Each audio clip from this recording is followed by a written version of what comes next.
Drejtuesi politik i Partisë Demokratike për qarkun e Fierit Gazmend Bardhi ka denoncuar një skandal të rëndë në qytetin e Fierit, ku sipas tij 24 familje janë përzënë padrejtësisht nga banesat e tyre nga bashkia, me pretekstin e një projekti për stadium lojrash me dorë, projekt që siç rezultoi më pas nuk ekzistonte fare.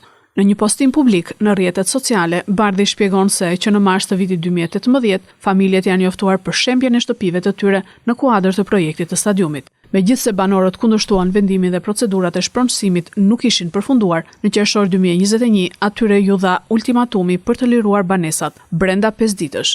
Deri në tetor 2023, 6 shtëpi u shembën, ndërsa të tjerat mbeten ende nën kërcënimin e prishjes. Sipas Bardhit, Agjencia e Zhvillimit të Territorit ka konfirmuar në dhjetor 2023 se nuk ekziston asnjë projekt i miratuar për stadiumin në fjalë.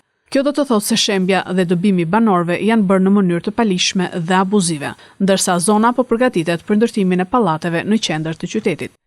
Kjo është një aferë klasike e pushtetit lokal, ku prona publike dhe private përdoret për përfitime të një grushti njerëzish të lidhur me qeverinë.